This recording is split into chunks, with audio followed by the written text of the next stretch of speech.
ओम नमो भगवते वासुदेवाय. जोरदार युद्ध चालू आहे आणि मध्येच ध्रुवानं आपल्या धनुष्याची प्रत्यंचा ताणली आणि त्याचा जो टंकार केला, त्या टंकाराच्या आवाजानं यक्ष सैन्यातल्या सगळ्या लोकांचं अंतःकरण भेदरलं, छातीत धडकी भरली आणि त्या सगळ्यांवर त्या ध्रुवानं इतका काही बाणांचा वर्षाव केला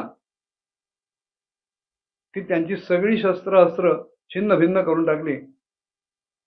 वादळानं जशी ढगांची धावपळ होते किंवा ढग जसे इतस्ततः विखुरले जातात, तशी यक्ष सैन्याची गती झाली. ध्रुवाच्या धनुष्यातून सुटलेल्या तीक्ष्ण अशा बाणांनं यक्ष, राक्षस, पिशाच ही जी बाकी सेना होती त्यांच्या कवचांचाही भेद केला आणि ते बाण त्यांच्या शरीरात घुसले. जणू काही इंद्रानं वज्र फेकावं आणि ते कठीण अशा पर्वतांमध्ये घुसावं, अशी ती अवस्था होती. ती रणभूमी कशी दिसत होती त्याने वर्णन केलंय. भिल्लैः संच्छिद्यमानानां शिरोभिः चारुकुंडलैः उरुभिर हेमतालाभैर दोर्भिर वलय वल्गुभिः. विदुरांना मैत्रेय सांगतायत की ध्रुवाच्या बाणांमुळं ह्या यक्षांची अतिशय सुंदर देखणी अशी जी मस्तक होती ती तुटून पडलेली होती. काहींच्या मांड्या की ज्या एरवी तालवृक्षासारख्या दणकट दिसत होत्या त्याही कापल्या गेल्या होत्या. कोणाचे हात तुटले, कोणाचे बाहुबंद, मुकुट किंवा अनमोल अशा पगड्या वगैरे ह्या त्या समरभूमीवर इतस्ततः विखरून पडलेल्या आहेत. आणि ह्या सगळ्यामुळं ती रणभूमी शोभून दिसत होती. प्रत्येकाची शोभा ही वेगळी असते. एखादी संगीत सभा असेल तर तिथे निरनिराळी वाद्य असतील, गायक कलाकार असतील, त्यांच्या गायनामुळं, वाद्यांच्या वादनामुळं, त्या अतिशय सुमधुर अशा संगीतामुळं ती सभा शोभून दिसेल. लग्नमंचीतले मांडव, तिथे केलेली शोभा, लोकांनी अंगावर परिधान केलेली नाना प्रकारची वस्त्र, याच्यामुळे ते शोभून दिसत असतील. प्रत्येकाची शोभा ही वेगवेगळ्या कारणाने दिसत असते. एरवी आपल्याला हे वर्णन बिभत्स वाटेल की सगळीकडे रक्तपात चाललाय, लोक किंकाळ्या मारतायत, कोणी त्वेषाने ओरडताय, कोणी लंगडताय, कोणी दुःखानं व्याकुळ झालाय. पण समरभूमीची शोभा हीच आहे. त्यातून सुद्धा जे कोणी काही यक्ष जीव वाचून इकडे तिकडे हिंडत होते त्यांची सुद्धा अंग, शरीरावर जखमा होत्या, छिन्न झालेली, ती कोणाचे हात तुटलेत, पाय तुटलेत, शरीरावर जागोजागी व्रण झालेले आहेत. आणि एखादा पराक्रमी हत्ती सिंहाकडून पराभूत झाल्यानंतर तो जसा खालच्या मानानं किंवा पराभूत मनानं मैदान सोडून धावायला लागेल, तसे हे उरलेले जे काही यक्ष वगैरे मंडळी होती ती इकडे तिकडे इतस्ततः धावायला लागली. ध्रुवानं बघितलं की त्या विस्तृत अशा रणभूमीमध्ये आपल्या समोर आता एकही शत्रू किंवा शत्रूचा प्रतिनिधी शस्त्र किंवा अस्त्र घेऊन समोर उभा नाही.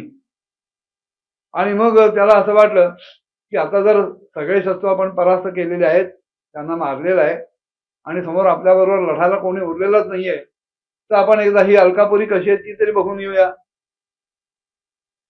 असं वाटलं. पण तो काही त्या अलकापुरीमध्ये शिरला नाही. उलट तो आपल्या सारथ्याला म्हणाला, हे यक्ष, त्यांचे बाकी सैन्य, राक्षस हे अतिशय मायावी आहेत. कधी काय करतील हे माणसांना, सामान्य माणसांना कळणं अशक्य आहे.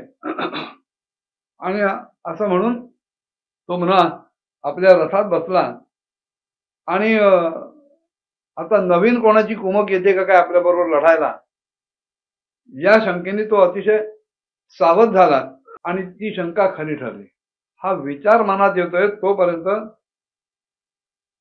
समुद्राच्या गाजेमुळे जसा वादळाचा भीषण असा आवाज ऐकू येतो आणि आजूबाजूला सगळीकडे धूळ उडायला लागते, तसं क्षणात ध्रुवाच्या समोरचं सगळं आकाश ढगांनी व्यापून गेलं आणि सगळीकडे मोठमोठाला गडगडाट चालला होता, विजा चमकायला लागल्या.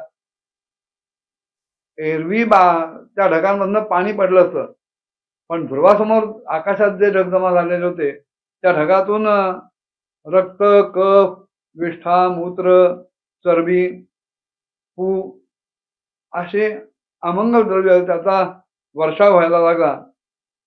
मध्येच केव्हा तरी आकाशात एखादा पर्वत दिसावा, डोंगर दिसावा आणि सगळ्या दिशातून त्या डोंगरावरनं दगडफेक व्हावी.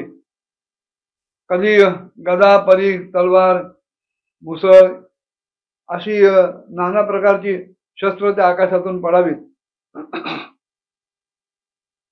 आणि काही वेळाला तर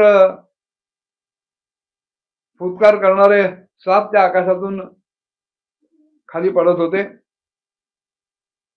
हत्तींचे कळप, सिंहांचे कळप, वाघांचे कळप अत्यंत त्वेषानं या ध्रुवाकडे धावत येत होते.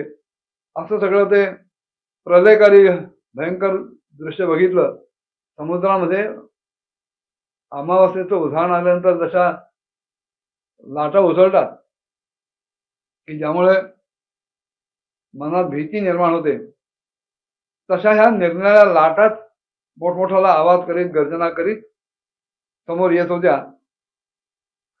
क्रूर स्वभावाच्या या असुरांनी आपली जी आसुरी माया आहे त्या मायेचा प्रभाव ध्रुवाला दाखवायला सुरुवात केली.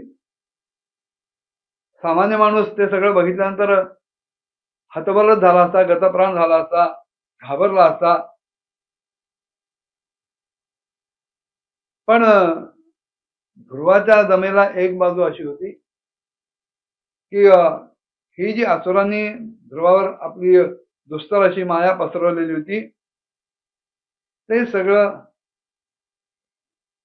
ऋषी मुनींना आपल्या दिव्य दृष्टीने दिसलं आणि त्यांनी ध्रुवासाठी मंगल कामना केली. भगवंताकडे ध्रुवाच्या कल्याणाची, ध्रुवाच्या विजयाची प्रार्थना केली, त्याला आशीर्वाद दिले.